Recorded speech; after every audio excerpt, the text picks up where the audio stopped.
Hello friends, मेरे YouTube channel पे आपका स्वागत है। चलिए, आज 10 प्रश्नों का एक श्रृंखला है, एक टेस्ट है जिसमें देखते हैं कि आप कितना स्कोर कर पाते हैं।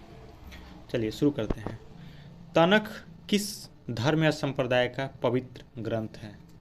तनख किस धर्म या संप्रदाय का एक पवित्र ग्रंथ है?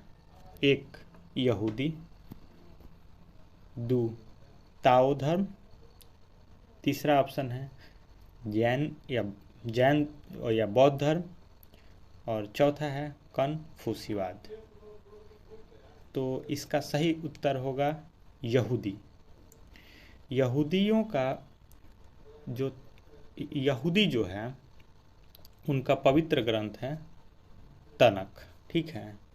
और यहूदी बाइबल को हिब्रू में तनख के रूप में जाना जाता है, जो कि इसे शामिल करने वाली पुस्तकों के 3 सेटों का एक संक्षिप्त नाम है, ठीक है।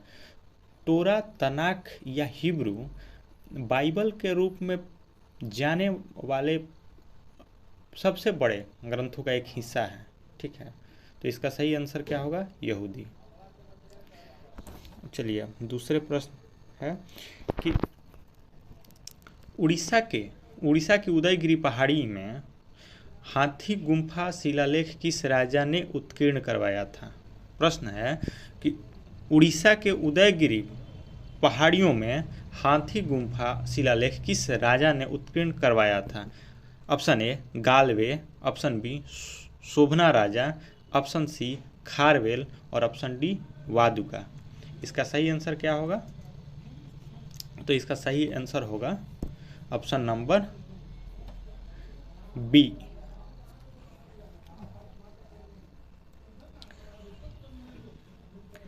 Sorry option number C Kharavela.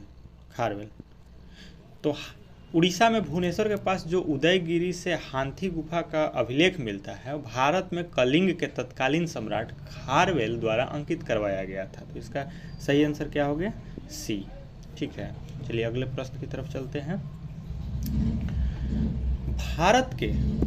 Bharat के संविधान के किस अनुच्छेद में उल्लेख किया गया है कि लोकसभा में एक अध्यक्ष और एक उपाध्यक्ष होना चाहिए? लोकसभा में एक अध्यक्ष और एक उपाध्यक्ष होना चाहिए, ये किस अनुच्छेद में है? अनुच्छेद 93 या 85 या 100 या 97? Option A B C D इस प्रकार है। इसका आंसर क्या होगा आप सोच लीजिए। इसका सही आंसर है ए, अनुच्छेद 93। अनुच्छेद 93 में क्या कहा गया है कि लोकसभा जितनी जल्दी हो सके सदन के 2 सदस्यों को क्रमशः अध्यक्ष और उपाध्यक्ष के रूप में चुनेगी, और जितनी बार अध्यक्ष या उपाध्यक्ष का पद बन जाएगा, रिक्त होने पर सदन किसी अन्य सदस्य को अध्यक्ष या उपाध्यक्ष जैसा भी मामला हो उसके लिए चुन लेगी। तो इसका सही आंसर क्या होगा? ए, अनुच्छेद 93। चलिए अगले प्रश्न। निम्नलिखित में से कौन सा सबसे विस्फोटक ज्वालामुखी का प्रकार है? सॉरी, निम्नलिखित में से कौन सा सबसे विस्फोटक ज्वालामुखी का प्रकार है? तो आपके ऑप्शन ये ए है सिंडर शंकु ज्वालामुखी, बी है बाढ़ बेसाल्ट ज्वालामुखी, सी है ढाल ज्वालामुखी या डी है कोल्डेरास ज्वालामुखी। तो इनके ऑप्शन इस प्रकार से हैं। तो इसका सही जवाब आप सोच लीजिए। इसका सही जवाब है डी, कोल्डेरास ज्वालामुखी। यानी कोल्डेरास ज्वालामुखी जो है सबसे विस्फोटक ज्वालामुखी का प्रकार है। और ये एक कोल्डेरा एक कटोरे के आकार का अवसाद होता है। जब ज्वालामुखी का मैग्मा कक्ष खाली होने पर छोड़े गए शून्य में गिर जाता है, तो रायोलाइट कैल्डेरा कॉम्प्लेक्स पृथ्वी के ज्वालामुखी में सबसे अधिक विस्फोटक है, लेकिन अक्सर ज्वालामुखी की तरह भी नहीं दिखते हैं। वे आमतौर पर इतने विस्फोटक होते हैं कि जब वे फटते हैं तो वे किसी भी ऊंचे ढांचे के निर्माण के बजाय अपने आप गिर जाते हैं। तो इसका सही उत्तर क्या होगा? कोल्डेरास, ठीक है। अगला प्रश्न, जो गिनी गुणांक का प्रयोग किस लिए किया जाता है? गिनी गुणांक का प्रयोग किस लिए किया जाता है? ऑप्शन है आय की समता को मापने के लिए, आय की असमानता को मापने के लिए, आय के वितरण को मापने के लिए, या लाभ हानि को मापने के लिए। ऑप्शन आपके सामने है, इसका सही उत्तर होगा बी, आय की असमानता को मापने के लिए। गिनी गुणांक का प्रयोग किस लिए करते हैं? आय की असमानता को मापने के लिए।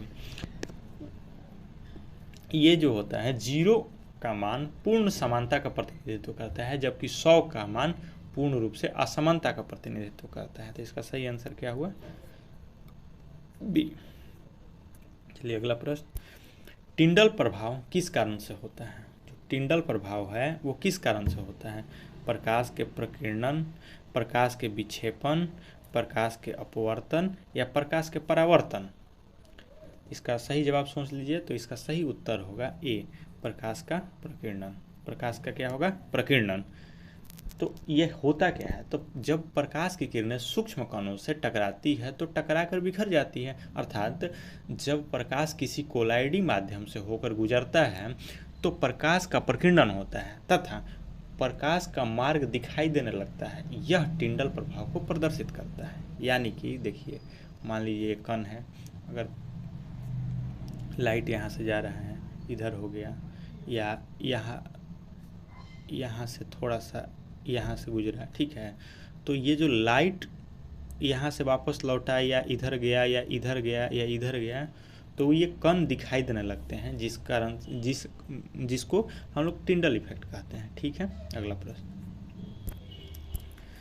निम्नलिखित में से कौन एक प्राकृतिक अम्ल या क्षार का संकेतक नहीं है? यहाँ ध्यान देना है कि अम्ल या क्षार का संकेतक कौन नहीं है। पहला, जेरेनियम फूल, पेटूनिया फूल, लाल गोभी के पत्ते, या अजवाइन का फूल। तो आपको इसमें से तय करना है कि कौन सा जो है अम्ल या क्षार का संकेतक नहीं है। तो इसका सही उत्तर होगा अजवाइन का फूल।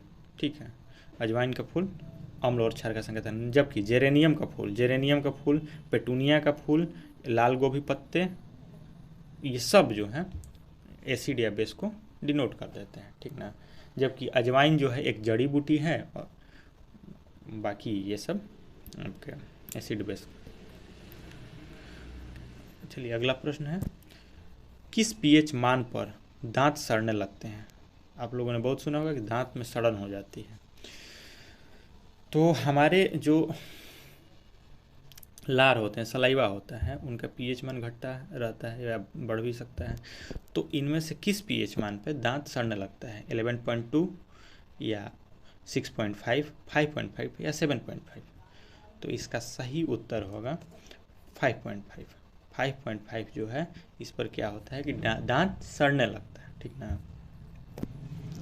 आपको पता है पीएच मान जो होता है 7.0 पे होता है, जो कि उदासीन होता है, न्यूट्रल होता है। ठीक है ना, और अगर 5 से भी कम हो जाए पीएच मान तो हमारे दांत जो होते हैं गिरने लगते हैं, तेज़ी से गिरने लगते हैं। ठीक है, तो अगला प्रश्न है, चलिए 10 प्रश्न खत्म हो गए। आपको देखना है कि आप 10 में से कितना मार्क्स स्कोर कर रहे हैं, और हम इसी तरह के 10-10 मार्क्स के टेस्ट हमेशा प्रतिदिन लाते रहेंगे। आप अपना इवैल्यूएशन कर सकते हैं। आपका जौन सेक्शन आपका कमज़ोर होगा, जो सेक्शन, वहाँ से आप